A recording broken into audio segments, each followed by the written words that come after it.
A very good morning. Welcome to the sports segment on the Weekend Show. My name is Abraham Yusuf, bringing to you all the happenings across the world of sport. The Paris 2024 Olympics has kicked off with different sporting activities like football and the likes. And Nigeria are about to make some waves.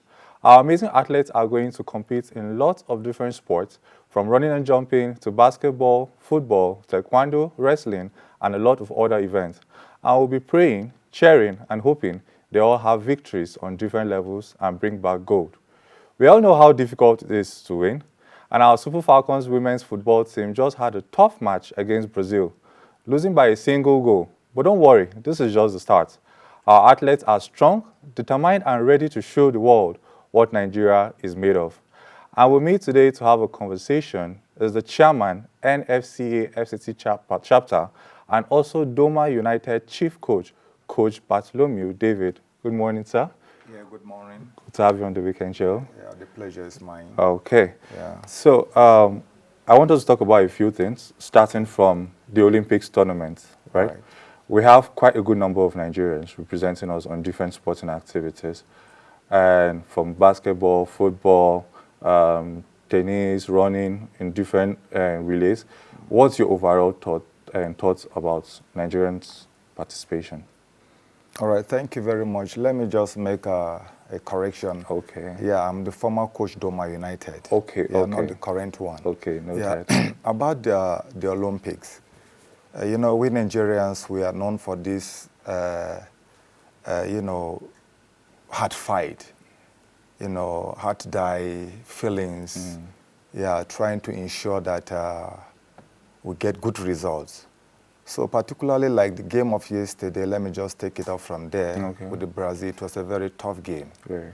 And ordinarily people would have thought, Brazil would just have their way, being that, Brazil is a football country. But our girls were able to do very, very well, notwithstanding the loss. But we still expect that in subsequent matches they will do well. So in the overall, I expect Nigerians to, the athletes, to come up with reasonable medals. Yeah, because the level of preparedness, even though not absolute, but they've done well in the pre-Olympic preparation. So I want to believe they will extend it to the Olympics proper. Yeah. Okay, so still talking about the Super Falcons, let's look at your position as a coach. From your analysis of that first match, we still have two very tough opponents. We're facing Spain, who are world champions, and Japan, who are previous world champions. What do you think should be done differently from the coach aspect to the players coming into the next two matches? Well, what should be done differently is particularly to work on utilization of chances. Because if in football, you may have a good team, but if you don't make use of your chances, you get it wrong, then that is all. So what we should, we should be doing at this particular time, the coaches should be working hard to, one, let the players know that they can do it. Letting them know that, giving them that confidence. Yeah, you can do it. Playing teams like Spain, well, I know it's going to be a tough match, but then that is not to say we cannot have our way. So we have a chance? Yeah, we have a chance. Okay. Yeah, that's my take. Okay. Yeah.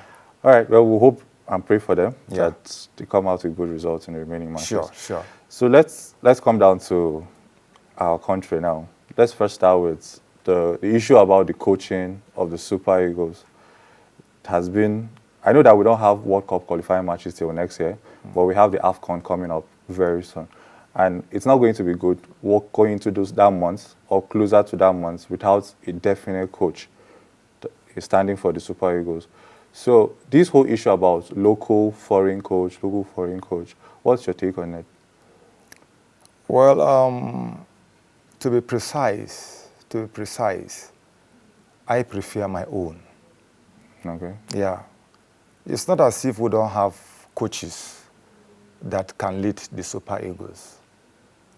But if the NFF will do the right thing, I feel we should be given that chance. Finidi started well, but somewhere along the line, there was a mix-up. So I'm of the opinion that we should still maintain our own. Still local coach? Yeah, still local coach. We should encourage our own. The support the foreign coaches have when they come should be given to the local coaches as well. That is my take. We may get it wrong from the beginning, but with lots of support and encouragement, we'll get it right. Okay, I think during Finidi's tenure, I think one of the issues they had was the fact that they wanted him as coach, but they wanted someone foreign as a technical advisor who was going to oversee the head coach. Do you think that's the right thing, or the coach should have all the autonomy to decide everything in this? Well, Finidi Joe should have been given a try. He had been with the Super Eagles for a while. I feel like now I have assisted head coaches. And what do I do when you are assisting a head coach? You understudy him. And when the assistant coach is ripe enough to take over the team, at the exit of the head coach, automatically the assistant coach steps in because he knows the philosophy of that team. He knows the history of the team. So I don't think there was something wrong in appointing Finidi. Yeah. Okay. All right. So coming to our grassroots football, recently I saw the news. The Nigerian Premier Football League increased their winning prize from 150 million to 200 million. What's your take on that? How does it motivate the coaches and the players to do better? Well, it's a boost. Yeah, that is it's more of a motivating factor. In whatever business you do, what matters the most is funding. So if the money is there, you go for the best players, you go for the best coach, you have the good facilities. And then the NPFL, there will be healthy competition. Everything will be striving to ensure that they are there. Yeah. So to me, it's a motivation. Yeah, that should be sustained. Yeah. Now, grassroots football, developing young talents. Nigeria is blessed with a whole lot of talent, especially in football and other sporting activities. But we get to see that these young players, when they go out, bringing them to play for our national team becomes an issue. It's like they always want to have a second choice. They always want to play. I saw a recent post from Obi Mikel, where he said these young players, when they are on their prime, they want to play for other teams, but when they get to their 30s and their late moments, they want to come back and play. So how do you think the NFF should do to be able to hold on to this talent? We should value our own.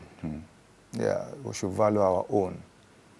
You see, why they will prefer to play for other countries is when they are there, what happens when they have been injured? When athletes have been injured, how do they take care of them? And how do they motivate them when they answer their national calls?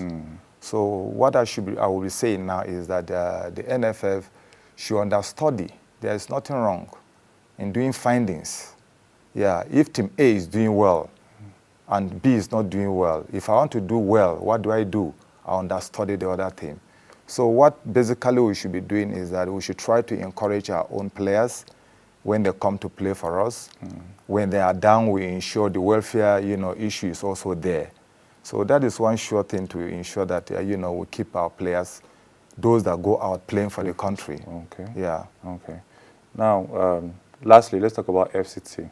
Okay. Right? FCT, the football chapter. Yeah. We have a few that are not really prominent, that are not really talked about. How do you think we can do, what do you think we should do to improve grassroots football, especially in FCT? All right, this is my constituency. And I think the coaches in collaboration with the FA, that is Abuja FA, they've been doing enough. They've been doing a lot of things. First, for us to take grassroots football to the next level in FCT, what we do at the coaches level is to prepare our coaches, grassroots coaches, for the task ahead. Because they are the ones that oversee these young players. So what do? We'll go on coaching education. Okay. We'll prepare them, yes. Periodic coaching education. We did one at least last 2 months. We intend doing it on quarterly basis. Oh, okay. So it won't be in a distant time we'll be having another. Oh, okay. Then one other thing in the coaches angle that we do to keep these players, to ensure that, they perform optimally is organizing pre-season tournaments. Oh, okay. Yeah, we do that on a yearly basis. Oh, okay. And also, like what the FA is doing now, like today, after this program, I'll be grazing the finals of the Division 1 FCT League. Okay. Yes, they started 2-3 months ago. So today will be the finals. Okay. So they are keeping these young players, they are keeping them busy. Yeah. Throughout. Okay. And right now, the FCT Division 2 League for the male is ongoing. Yes, they still have about two matches. So these are some of the programs we have outlined to ensure that these young players keep busy, and then as we keep them busy, clubs are watching them, scouts are watching them, and then so that means the football academies in Abuja are really working. They are really working. Okay. They are. Okay. Yeah. And you made mention something about coaching education. Yes. I've been curious to know, now, is it, because you see, when we look at our foreign coaches, most of them were once players before they became coaches. For someone who is not a player, is it possible to maybe I just have interest in wanting to become a coach? Yeah. Can I just enroll to be into coaching? Why not? Some of the best coaches we have around have not played football. Okay. Yeah. Okay. They've not played football. So long you have that desire, you can perform.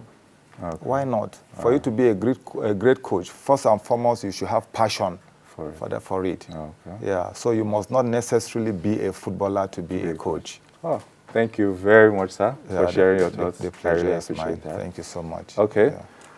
Well, that's the much we can take on this episode. Well, our eyes are fixed on Paris, as our Nigerian athletes represent us in different sporting activities. We hope they have a good time, injury-free moments, and victory at last.